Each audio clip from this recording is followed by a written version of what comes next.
es un tema que realmente eh, pareciera que hoy en día ya se ha avanzado bastante, ¿no? Pero cada vez uno escucha por ciertas personas que hablan de la terapia como algo que realmente no, digamos que no es prioridad, no es porque no sea importante, sino porque casi siempre estamos tan acostumbrados a normalizar nuestros problemas y estamos tan acostumbrados a normalizar que estamos mal cuando nos sentimos tristes, cuando estamos ansiosos o estamos deprimidos o cuando estamos entusados y normalizamos ese tipo de situaciones, pero las resolvemos o las queremos o pretendemos resolverlas con un amigo y con una amiga. Entonces yo al principio hablaba de que realmente eso está muy bien porque es una red de apoyo que es supremamente importante, pero que no es lo mismo que ir a terapia. Bueno, para empezar, en el episodio de hoy, yo quiero que nos hagas una breve presentación pues, para las personas, obviamente, que están conectadas y los que nos están viendo a través de YouTube. ¿Quién es Yair? ¿A qué se dedica? ¿Cuál es la experiencia que tiene para empezar de lleno a hablar de este tema? Vale, Fer, buenas noches, primero que todo. Y como dije una vez en otra temporada de Muy Personal, el buen hijo vuelve a casa nuevamente. De a casa, sí. Hemos estado, hemos estado en todos los formatos podcast de Muy Personal desde hace, no sé, Fer, como 2, 3 años que inició el proyecto, más. No, el proyecto tiene ya 6 años, 6 pero usted empezó a años, participar hace como unos como tres 3. Sí. 3 años más o menos cuando lo hacíamos en formato audio, que trabajábamos temas de salud mental. Luego lo evolucionamos al formato de radio también, que ya empezó a hacer de manera audiovisual. Ajá. Y hoy en día también debutando en las redes con todo lo que es el en vivo, que es otra dinámica, pero también bastante Su interesante. primer Mi nombre es Jair live, ¿no? Rivero. Este es mi primer live, sí, señor. Qué bueno. Mi nombre es Jair Rivero, psicólogo, especialista en intervenciones psicosociales. Llevo aproximadamente de 7 a 8 años de experiencia en lo que es la profesión de salud mental, de psicología, asumiendo y enfrentando la gran responsabilidad de lo que es orientar y llevar a cabo procesos de tipo de salud mental, que realmente es una profesión de muchísima responsabilidad, pero también es una profesión muy bonita, en el que estamos con el don del servicio, la parte humana, para orientar y hacer ese tipo de acompañamientos a las personas, grupos, colectivos, instituciones, en todo lo que tenga que ver con la dinámica y pues principalmente o la base fundamental, lo que es la salud mental.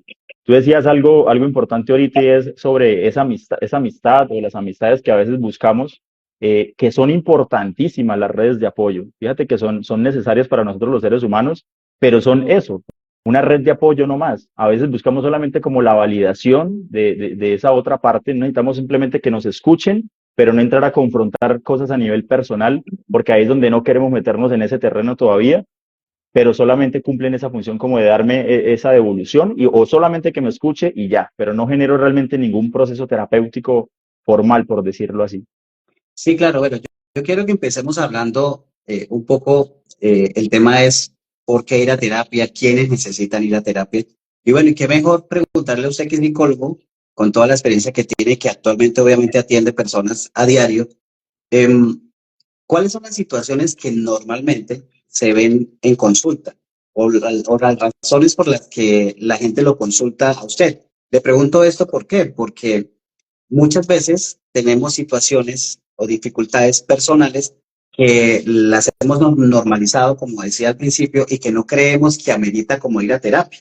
Es decir, a veces uno se pelea con la pareja, a veces uno tiene problemas con la mamá, con los hermanos, y creemos que eso es normal, pues, que todo el mundo tiene problemas y que todo el mundo tiene peleas, pero muchas veces no entendemos el porqué de las razones que nos llevan, digamos, a ese tipo de confrontaciones. Y a lo mejor hay algo que está por allá escondido, que no he resuelto, que no he trabajado, y pues obviamente yo lo voy a estar expresando, me voy a estar confrontando con el resto del mundo.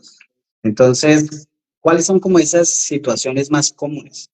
Lo que tú decías, primero es el tema del desmonte de ese estigma que hay con respecto a ir a terapia, ¿sí? Es como que no estoy loco o necesariamente no tengo que tener una patología como tal para buscar esa ayuda profesional y empezamos de pronto a normalizar otra serie de situaciones que pasan en nuestra vida personal o a nivel a nivel emocional. Las situaciones más comunes por las que de pronto ya una persona acude a terapia es cuando ya ve de manera latente o evidente alguna situación de pronto asociada con sus emociones, pero que siente que ya definitivamente se le salió de las manos ese manejo emocional o está presentando alguna situación de ansiedad o doctor, es que yo siento que tengo una depresión, porque también a veces llega el paciente como que ya autoetiquetándose bajo algún diagnóstico Ujú. y es esa sensación de que siento que ya perdí como tal el control de las cosas, ahora sí necesito una consulta o un acompañamiento terapéutico. A lo mejor anteriormente venía presentando ya situaciones a nivel personal, emocional, conductual, en el hogar, laboral, etcétera, pero nunca se dio a la tarea o tomó esa primera decisión y dar ese primer paso de empezar a trabajar esos aspectos para a lo mejor no llegar a ese punto en el que llego yo y siento que ya necesito, porque ahora sí siento que me voy a volver loco, siento que la situación se me salió de las manos, ahora sí esa amistad o esa red de apoyo ya definitivamente no me da una evolución profesional, necesito dar ese primer paso. Entonces, por lo general, esa intervención terapéutica inicia cuando se presentan ese tipo de situaciones, la sensación de que se me salió de control la situación. Sí, bueno, yo creo que la mejor manera de hacer este live de la manera más real posible es hablando de las experiencias propias. Y en mi caso, tengo que compartir mi propia experiencia. Yo tengo mi mejor amigo, Stevenson, que vive en los Estados Unidos y es como la única persona con la que normalmente abro mi corazón y a contarle las cosas que me afectan y que de pronto en cada etapa de mi vida, porque es una amistad que ya tiene como 20 años, entonces cada etapa de la vida pues tiene sus desafíos, ha tenido sus inconvenientes, he pasado por tusas, he pasado por situaciones económicas difíciles, he pasado por temas de salud también difíciles y siempre digamos que uno elige una persona para contar ese tipo de cosas, alguien con quien le tiene toda la confianza y de expresar y de decir y de compartir y donde uno se puede abrir, y se puede llorar y demás. Yo, digamos que siempre había querido tener la oportunidad de ir a terapia porque reconocía que tenía situaciones, sobre todo de mi infancia, relacionadas con el abuso sexual y también situaciones muy puntuales, digamos, como que se desencadenaron a raíz de esta situación. Y esas cosas yo las hablaba con él, porque pues son cosas como el podcast mío muy personal, pero nunca contemplaba en serio como la posibilidad de ir a un psicólogo, porque yo pensaba que digamos que con solo verbalizarlo y contárselo a alguien, en este caso a Stevenson, pues como que era suficiente, ¿no? Pero llega un punto en que va pasando el tiempo y cada vez salen más preguntas, cada vez salen más situaciones difíciles, cada vez uno va entendiendo menos por qué se comporta de cierta manera, por qué le afectan ciertas personas, por qué ciertas situaciones me generan dolor, me generan tristeza. Y tomé la decisión de empezar a ir a terapia. Y realmente para mí fue un choque impresionante porque yo creo que todas las personas, hablo por mí, cuando vamos por primera vez a terapia, esperamos que en la primera terapia el psicólogo nos diga, ah, no, ya lo escuché, usted lo que tiene es esto, ahora tiene que hacer esto, vaya medite, vaya tome agüita, vaya salga a trotar, Etiquetarnos. es decir, que nos den las soluciones con una terapia. Y resulta que, para sorpresa mía, después de esa terapia yo quedé como más loco porque no por el psicólogo, sino porque me abrí tanto en esa primera terapia y el psicólogo, que es un excelente psicólogo, logró, digamos, que guiarme para que yo pudiera como hacer ese vómito emocional, como yo le llamo. Y claro, salen cosas y salen cosas y salen cosas. Y entonces, la razón por la que yo lo consulté la primera vez, o el tema que yo creía que era importante en mi vida, resulta que ese era la puntica del iceberg, porque de ahí para abajo había una cantidad de cosas impresionantes. Entonces, eso es lo que me parece espectacular de rescatar de la terapia. Pero ¿cómo eh, explicarle a las personas que todavía dudan de si realmente lo que están sintiendo por la situación que está atravesando amerita, eh, pues, darse la oportunidad de ir a una terapia? ¿Cuál es la diferencia entre ir a terapia y contarle las cosas a un amigo? Claro, y tú le puedes comentar a esa red de apoyo para poder verbalizar, como decías ahorita, y sentir de pronto una descarga emocional y de sentirme escuchado. pero y esa persona no te va a generar realmente una evolución o orientación profesional, no se van a entrar a explorar áreas que de pronto son importantes también entrar a explorar, llámese desde el área familiar, personal, espiritual, laboral, diferentes áreas de funcionalidad de nosotros los seres humanos, que es importante entrar a trabajar y hacer precisamente esa exploración.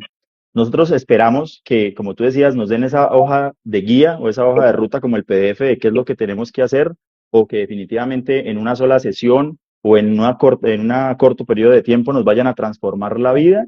Realmente eso requiere un proceso y por eso se llama terapia. Una terapia es un proceso, es una herramienta que requiere un tiempo, que requiere una consecución de objetivos en ese plan de tratamiento que gradualmente yo voy a empezar a abrir.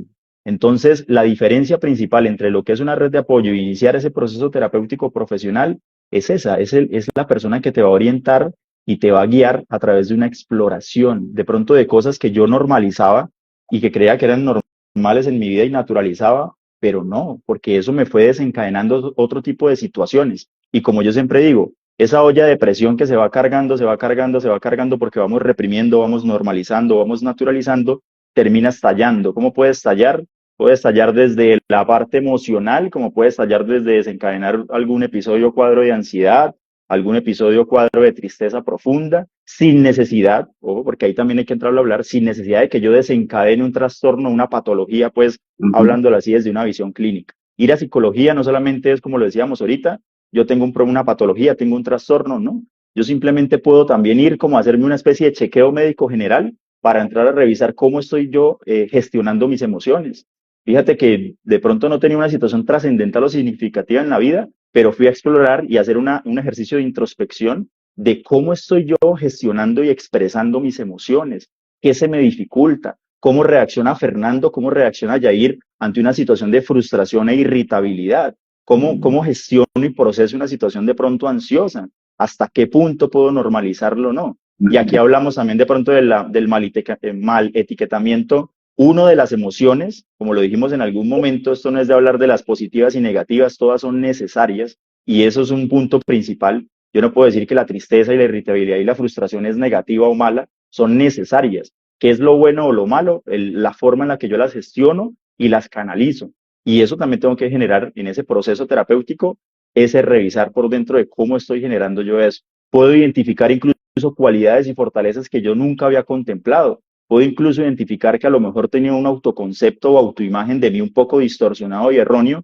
y puedo potenciar y fortalecer ese tipo de aspectos. Es decir, no tengo que ir con una visión clínica patológica a ese profesional, sino puedo ir más bien con una visión de abrirme un poco más y hacer un proceso de autoconocimiento para a lo mejor también potenciar fortalezas, cualidades o aspectos positivos que yo tenga.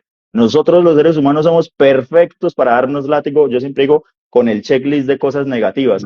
Es que yo tengo, es que yo soy, es que no soy capaz y empezamos el autosaboteo o los pensamientos de autoinvalidación, pero no nos damos cuenta la cantidad de recursos, cualidades y potencialidades que tenemos, que son los que nos van a permitir o son las herramientas que tenemos para hacerle frente a las situaciones adversas. Entonces ahí sería como ese primer punto, ejercicio de autoconocimiento a través de esa terapia y empezar a explorar y conocerme. Es que es incómodo, es que a mí siempre se me dificulta, a Fernando siempre se le dificultaba expresar sus emociones, solamente era como ese amigo Stevenson que es el único que lo escuchaba. No, yo tengo que aprender también a validar, a expresar, mirar cómo las estoy gestionando y cómo las voy a canalizar la parte emocional, que es importante. En terapia se trabaja eso, ¿no? Principalmente revisar la parte emocional, las conductas y el tema de los hábitos que yo estoy manejando, como un paquete inicial, pues. Yo quiero hacerle una pregunta que digamos, bueno, en este caso Javier me está haciendo la pregunta y también de alguna manera se la he escuchado a muchas personas porque de hecho cuando yo empecé a compartir mi experiencia, cuando empecé a ir a terapia, pues con la gente con la que trabajo y gente pues con la que me relaciono, me decían, pero bueno, uno en terapia, ¿cuánto tiempo uno necesita ir a terapia? ¿Cuántas terapias realmente son las que se necesitan? Si es con 3 terapias, si es con todo un año, o sea, hablemos un poquito, digamos, cómo es que se maneja la dinámica de las terapias, de qué depende la cantidad, de qué depende la evolución, de qué depende que realmente la situación por la que yo decidí consultar, si realmente era lo importante. Entonces, hablemos un poquito de eso, porque a veces la gente se pregunta eso, me dice, no, es que Es que ir a una terapia, imagínense eso, por ahí que salgan unas 10, 15 terapias, y entonces el factor económico, porque obviamente la gente piensa en eso, pero si no piensa en esto cuando tiene que gastar, cuando tiene que comprar de ropa, cuando tiene que, es decir, darse gustos de otras maneras. Como que nos cuesta mucho pensar en el tema de la terapia y nos cuesta reconocer que tenemos que meternos la mano en el bolsillo y hacer una inversión. Entonces, hablemos un poquito de eso, o sea, como del tiempo que se requiere de una buena terapia, de qué depende. Ahora, si yo lo veo como un gasto, ahí ya empiezo mal. Ahí ya empiezo mal porque tengo que entender, como tú dices, es una inversión que yo estoy haciendo de nada más y nada menos que de mi salud mental, así como invertimos en cosas materiales, que el gimnasio, que de pronto puedo comprar un suplemento, que una cosa que está muy bien, obviamente, porque todo eso hace parte de la búsqueda como tal de ese estado de beneficio que yo puedo tener. El tema de la salud mental es muy importante y no sería un gasto, es una inversión a nivel personal, digamos que primero que todo. Segundo, ahí volvemos, esto no hay una hoja de ruta o una guía genérica para decirte cuántos individuales o procesos terapéuticos o sesiones se van a realizar. Yo diría más que lo más importante es, una vez yo tome la decisión, como que ya me desprenda del estigma, ya tome esa decisión realmente de iniciar un proceso terapéutico, es cómo hago, cómo generar o cómo se genera ese clic con ese terapeuta cuando yo inicie, porque esa está la otra parte. Yo siempre les digo a las personas y es, si tú haces clic con ese terapeuta, valora y valida mucho eso porque va a ser muy importante y va a fluir bastante la dinámica terapéutica. Ya cuando yo ya tenga establecido en esas entrevistas iniciales o en esas atenciones individuales iniciales, con mi terapeuta voy a iniciar mi plan de tratamiento en el que me va a explicar, más allá de las sesiones, yo qué aspectos debo fortalecer, porque eso es lo importante. La terapia debe tener unos objetivos terapéuticos, hay un plan de tratamiento, yo tengo el derecho a conocer qué es lo que tengo que fortalecer, si vamos a trabajar habilidades sociales y cuáles específicamente, como si voy a fortalecer de pronto inteligencia emocional, si tengo que fortalecer mi dinámica familiar, si tengo que trabajar algunos aspectos de la infancia, adolescencia, alguna de las etapas, si yo tengo que aprender a establecer límites con las personas, si tengo que aprender a gestionar, etcétera. El terapeuta debe generarte y mostrarte ese plan de tratamiento y los objetivos que se van a cumplir, ¿sí? Entonces, sería es muy relativo entrar a decir cuántos específicamente sesiones se van a hacer. Lo que más importa, yo creo, en este caso, es generar esa comunicación asertiva y que tu terapeuta te explique de la mejor manera qué es lo que se debe cumplir como objetivos terapéuticos. Ya el plan de tratamiento dirá si inicialmente va a ser un paquete de 5 sesiones, ya te va a decir si es un paquete inicial de 10 sesiones o te puede explicar, hagamos las 10 sesiones, se trabaja y se fortalecen ciertos aspectos y luego hacemos una revisión, un seguimiento periódico para entrar a revisar también en esa autonomía, porque yo toda la vida no voy a necesitar, como quien dice, la guía del psicólogo de estar de la mano, porque la idea es generar esa autonomía, ¿no? Realmente es Exactamente. fortalecer y generar esa independencia. Y ahí se vienen de pronto esos seguimientos. Pero todo eso, digamos que se va organizando y poniendo de acuerdo con el terapeuta gradualmente conforme pasan las terapias, las atenciones. Sí, es que precisamente en ese aspecto como de la gente inicialmente pensar que quién sabe cuántas terapias necesito y quién sabe cuántas terapias se me va a llevar, digamos, a hablar de un problema que tengo, digamos, a nivel de pareja, de relacionamiento, pero a veces como que nos olvidamos de que precisamente son procesos, ¿no? Y se nos olvida que también llevamos 30, 40 años viviendo y lidiando con situaciones difíciles y lidiando con problemas de pareja, con problemas de familia, y pretendemos que en una terapia, en una sola sesión de terapia, se vaya a solucionar, cuando realmente la terapia es un proceso, por lo menos como lo veo yo en mi proceso que estoy llevando, es cada vez, cada sesión es la oportunidad de abrir puertas, ir abriendo puertas de esos Exacto. lugares a los que nunca he entrado, a esos lugares que siempre he mantenido como que es, yo no quiero hablar de esto, me pasó esto cuando pequeño, yo no quiero hablar de eso. Y creo que se necesita valentía. Creo que para ir a terapia, más que plata, se necesita valentía, porque realmente mirar hacia adentro y darse uno la oportunidad de analizar y de reflexionar y de tocar esos temas que son sensibles y que uno quisiera pasarse como ese trago amargo rápido, pero realmente muy pocas personas lo hacen. Y cuando uno encuentra esa valentía y se da la oportunidad de empezar paso a paso a hacerlo, pues es como que la vida de alguna manera se apareja, le brinda a uno las herramientas económicas para uno seguir avanzando, porque yo sí quiero decirle a las personas de verdad, de manera muy personal, de verdad, que en la medida en que uno se da la oportunidad y se permite darse esos regalos, darse esos espacios para uno crecer, para uno sanar todos esos traumas, esas creencias limitantes, es como que uno empieza a desbloquear muchas cosas de la vida. O sea, empieza uno a confiar, empieza uno a... Es como que se abren las puertas de la abundancia, empieza uno a relacionarse mejor, empieza uno a ver las personas diferente. Entonces yo creo que también es un tema de cómo yo me percibo, pero también de qué es lo que yo espero encontrarme de aquí en adelante, porque si yo sigo cerrado, sigo con esos problemas, no les doy la oportunidad de desbloquearlos, pues la vida me va a seguir dando de lo mismo, porque yo no puedo sembrar una cosa esperando recoger otra. Entonces creo que también es un motivo bonito, digamos, es un regalo, es como esa oportunidad que uno se da de poder avanzar, de dejar cosas atrás y uno empieza a ver la vida de manera diferente.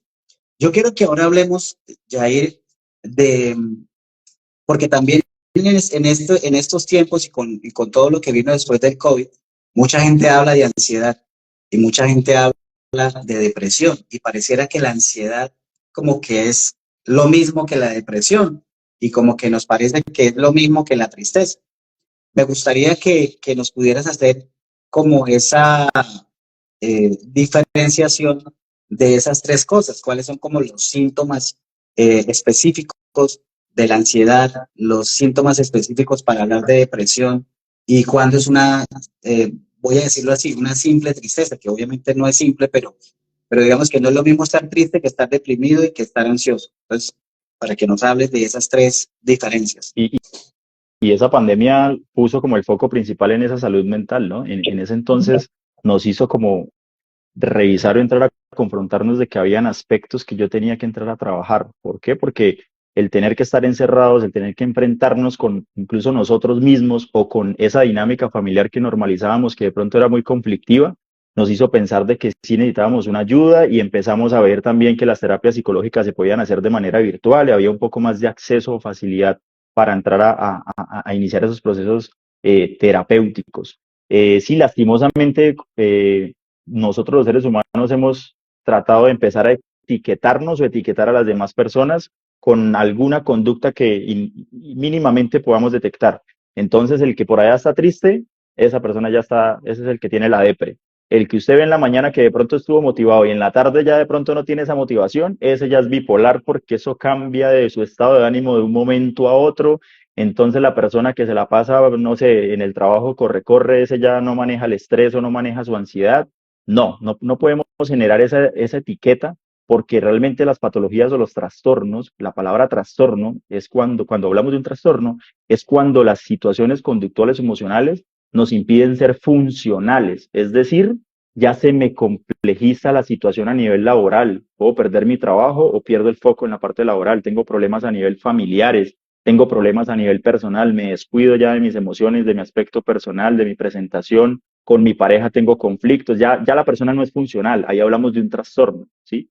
Una tristeza es un estado de ánimo que puede ser frente a una situación puntual adversa, ¿sí? Eso lo llamamos una reacción de ajuste. Es normal que a mí me pase una situación adversa y la reacción de ajuste, es decir, mi cuerpo va a reaccionar con ese estado de emoción emocional, tristeza, mientras proceso y le encuentro un significado a esa situación. Ahora, un trastorno depresivo mayor tiene que cumplir con unos criterios establecidos por lo que nosotros llamamos la Biblia del psicólogo, que es el DSM-4, donde te va a decir el manual que debe cumplir unos criterios en tiempo, cuando a lo mejor la persona tiene algún tipo de ideación mínimamente estructurada, a lo mejor de quitarse la vida, cuando la persona pierde el interés total de las actividades que normalmente le generaban motivación, entonces de pronto a Fernando le fascinaba todo lo que era el tema de podcast, producción audiovisual, pero hubo una situación que Fernando lleva meses o ya bastante tiempo en el que no le interesa hacer absolutamente nada de eso que le gustaba o sus hobbies, tiene problemas a nivel de pronto familiar,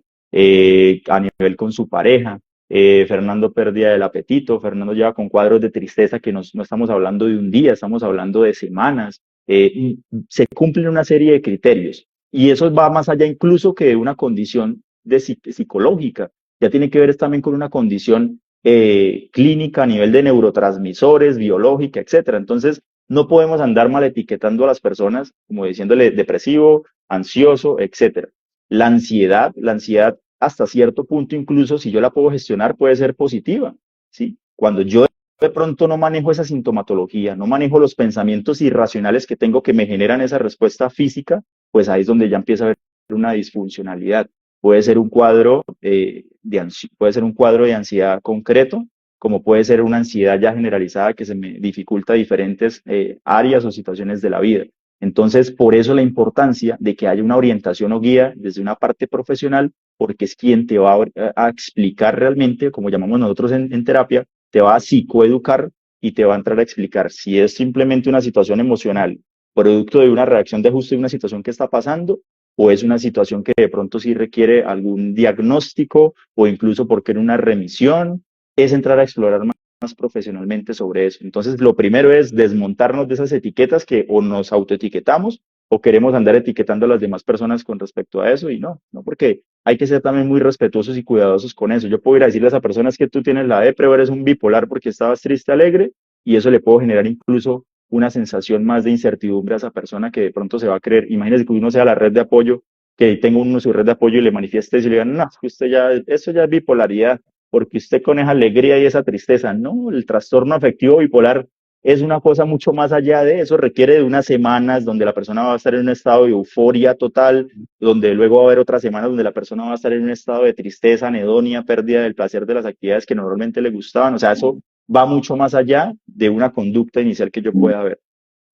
Y es que usted decía algo muy importante y yo creo que precisamente por todo eso que usted nos acaba de mencionar, es que muchas personas se abstienen digamos, de manifestar o de expresar como de manera tranquila que tienen alguna situación importante a nivel de salud mental, precisamente por toda esta Refuerzan el etiqueta, estigma. porque no quiero que me etiqueten de que este tiene problemas no sé, de, de ansiedad, que este vive a toda hora triste, no, este vive a toda hora como cabizbajo.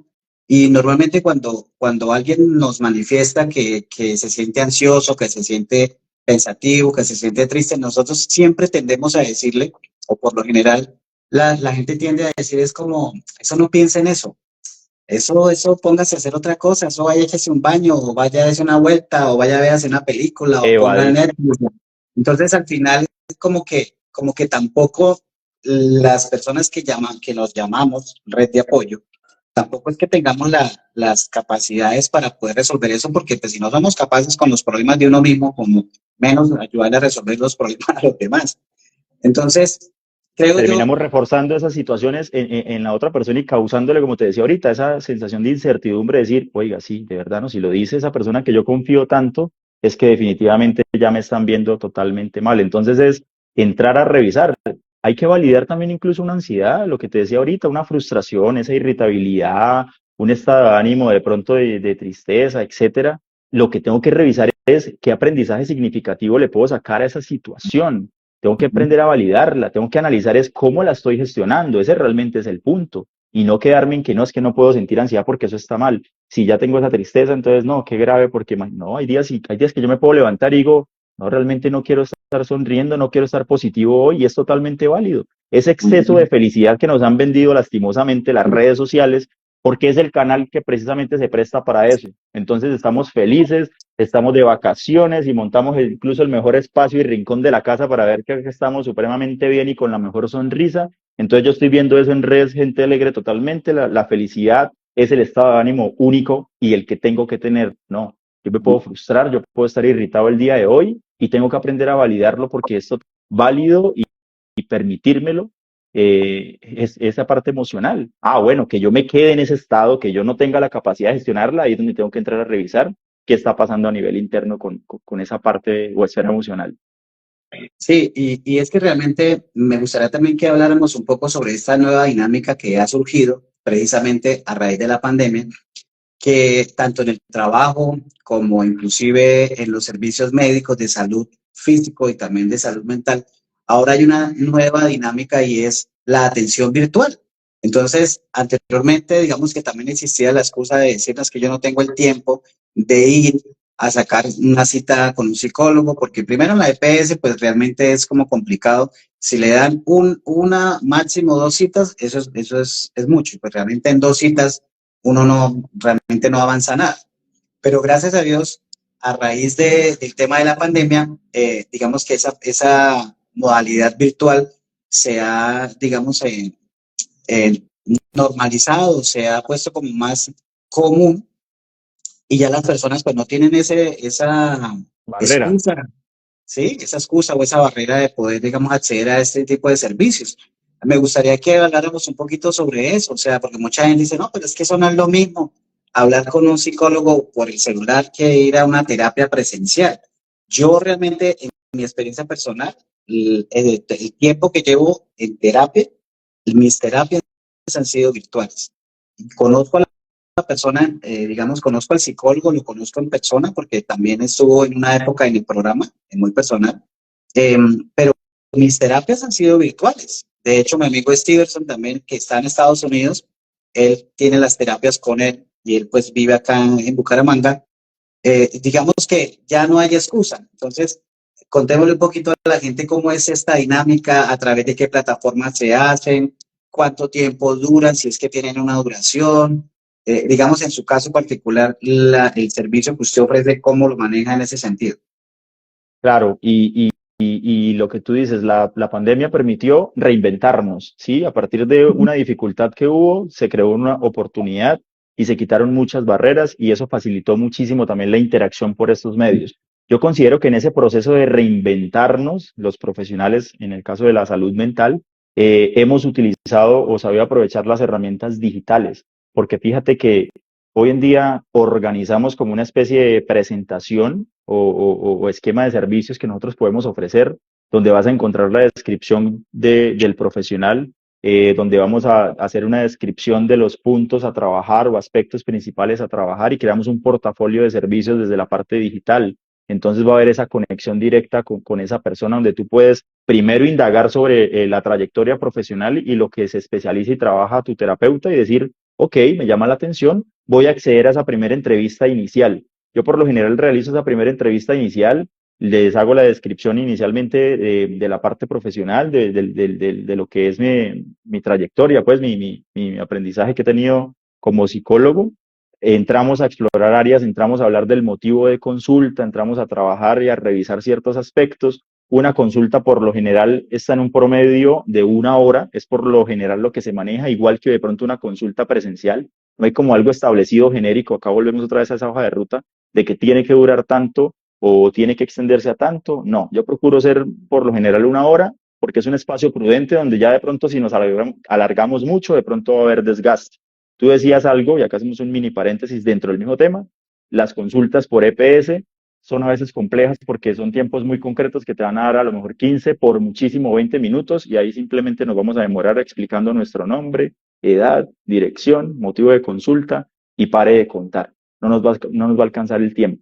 En este caso, si yo tengo la oportunidad y la facilidad de acceder a un servicio particular, puedo tomarme el tiempo de revisar ese portafolio, la presentación de ese terapeuta, establezco ese clic, si me siento cómodo con el terapeuta, como te decía ahorita, hablar de cuántas sesiones en promedio se pueden trabajar en esa primera fase e ir trabajando gradualmente. Entonces, yo siento no es que sea uno mejor que la otra, si yo me siento cómodo haciéndolo de manera presencial o si de pronto yo me siento cómodo también haciéndolo de manera virtual, es totalmente válido, es totalmente válido.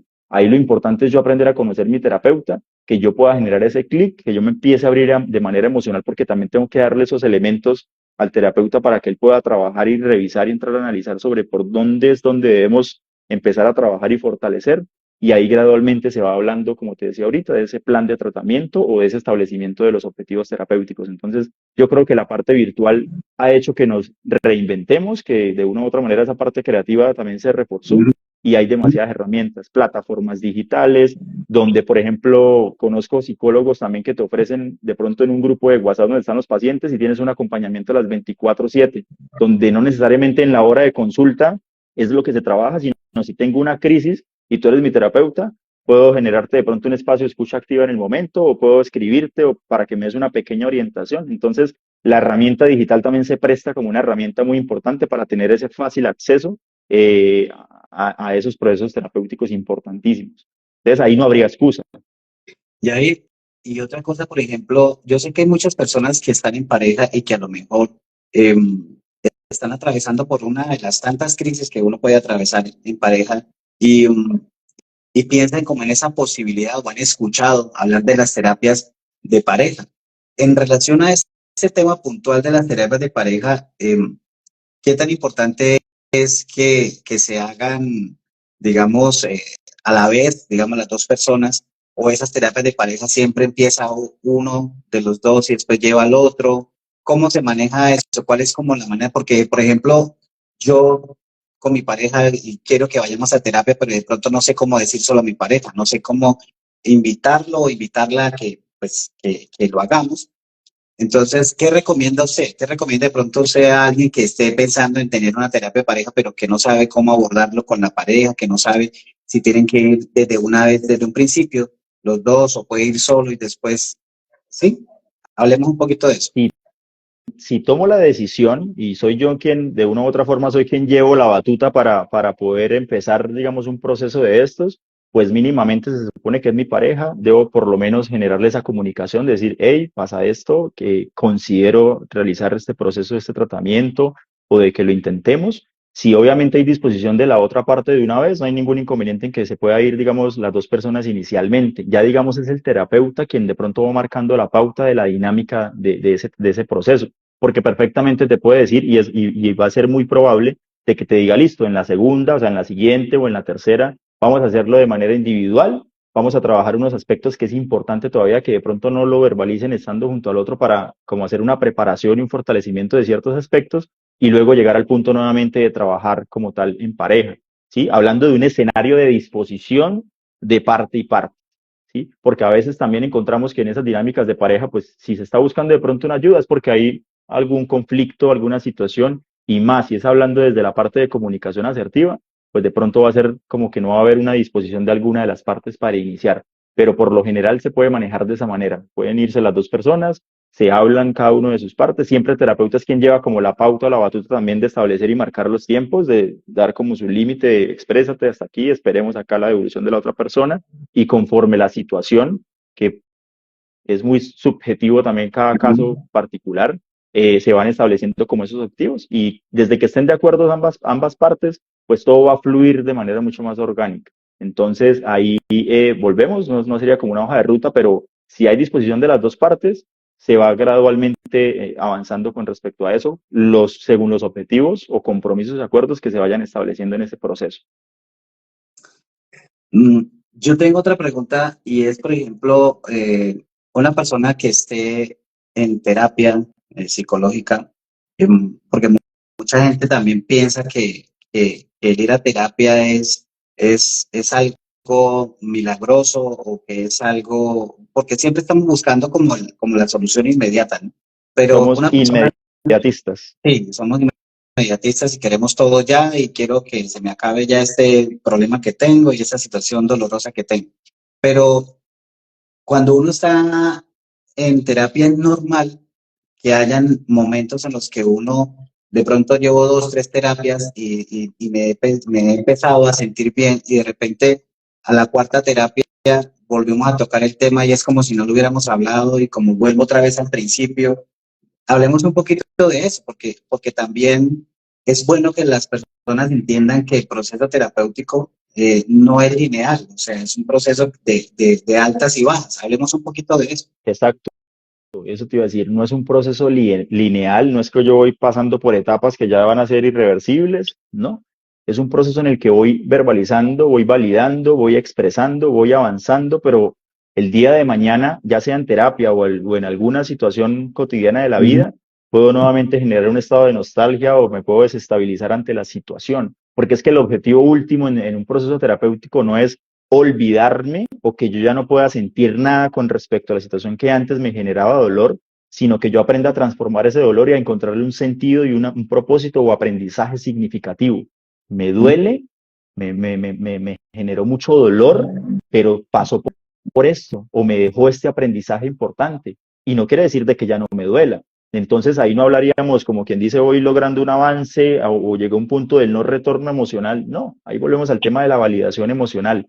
Entonces, no es olvidarme de la situación, no es que ya no quiera, que acá no se vuelve pues acá a hablar del tema, o lo olvido, me desconecto de las cosas, no, aprendo a vivir con esas situaciones. Es más, ¿cómo le encuentro un aprendizaje a esa situación? Ese es el verdadero estado de resiliencia.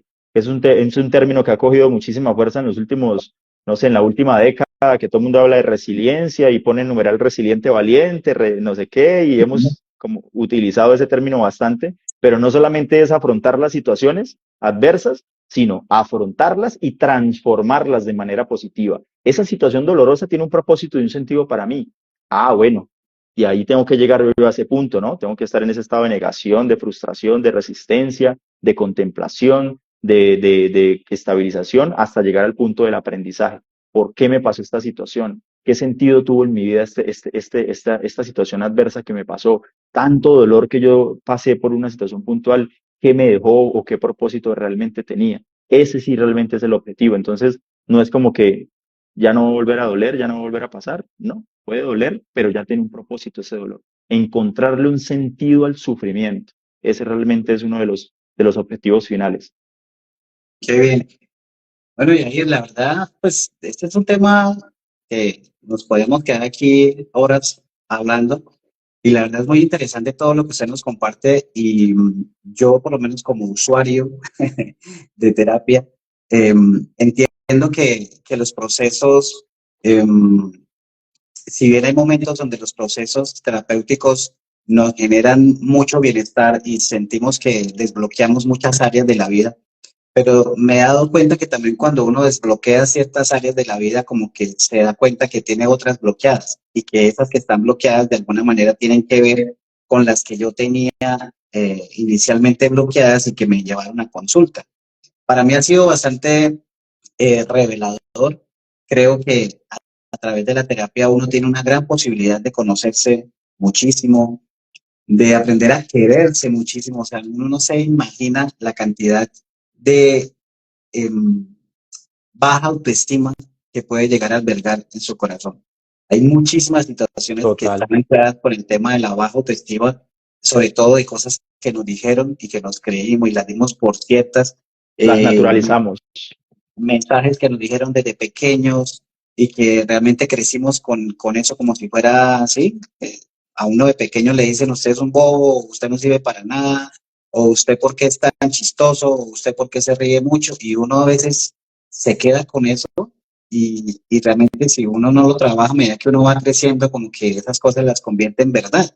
Y para mí ha sido muy revelador el poder darme cuenta de que la mayoría de cosas por las que sufrimos tienen que ver es con esas cosas que uno realmente piensa de uno, ni siquiera son verdad, es lo que uno piensa de uno mismo. Entonces, por eso me parece tan poderosa la terapia y qué bendición encontrar una persona, como usted decía ahorita, una persona, un psicólogo, una psicóloga con la que uno logre tener esa buena relación y le permita a uno abrirse y poder, digamos, sacar todo eso que viene guardando por tantos años y que uno no se imagina que le estaba generando todo ese tipo de dificultades en su vida. Ya para finalizar, Jair, la verdad quería agradecerle por el espacio, espero que nos sigamos conectando, la verdad tenemos muchos temas y muchas más situaciones para conversar. De paso, quiero hacerle la invitación pública a Carol también para que esté en este espacio. Me encantaría que pudiera estar, que pudiéramos hablar de otros temas, porque sé que también tiene muchas experiencias que compartir. Y nada, quiero que pues cerremos con un mensaje que quiera darle a las personas que mantuvieron ahí conectadas y también a los que nos están viendo ya pues en el pregrabado en YouTube. ¿Qué mensaje darle para que se animen, para que logren dar ese paso y puedan regalarse ese espacio consigo mismo de terapia? Si estoy contemplando, bueno, estoy en ese proceso de precontemplación, de iniciar un proceso terapéutico, háganlo. No, no no lo sigan dudando. Es una inversión, como decíamos al inicio del programa, es realmente tomar las riendas y hacerme responsable de mis emociones, de mis conductas, de mis hábitos. Tomen esa decisión que va a ser muy importante. Quienes ya tomaron esa decisión y están en un proceso terapéutico, digamos que lo están iniciando en este momento, no busquen como inicialmente, como decíamos ahorita, es que somos inmediatistas de necesito logros, necesito avances, necesito ver que si está avanzando esto, necesito que mi inversión empiece a reflejar. El solo hecho de tomar la decisión es un paso bastante importante. ¿Por qué? Porque me moví o me quité de una postura totalmente pasiva que tenía frente a mis problemas y mis situaciones y me estoy moviendo para generar un cambio, estoy haciendo algo diferente.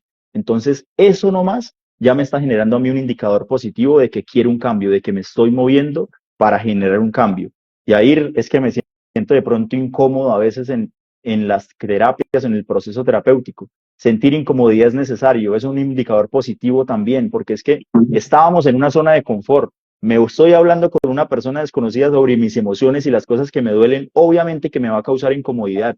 Tengo que salirme de la zona de confort para empezar nuevamente a reinventarme, autoconocerme, a hablar de lo que me duele, aprender y encontrarle un significado y un propósito a las situaciones adversas de la vida, y eso me va a sentir o me va a generar ese estado de incomodidad.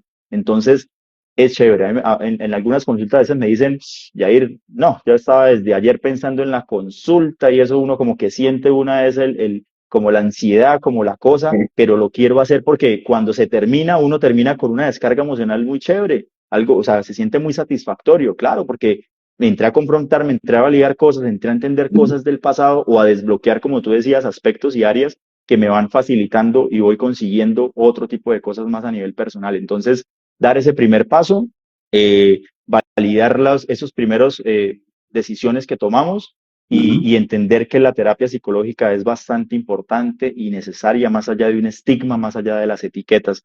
Fer, muchísimas gracias nuevamente por la invitación. Siempre tenerme en cuenta en los nuevos formatos de podcast o de programa muy personal. Siempre vamos a estar ahí prestos para lo que podamos nosotros desde nuestra profesión, que es la psicología. Es una profesión demasiado bonita y que nos la tomamos con muchísima responsabilidad. Vamos a estar ahí para poder acompañar y seguir generando ese mensaje de la importancia de la psicología, la importancia de la salud mental. Claro que sí, Jair, no, gracias a usted por sacar el espacio.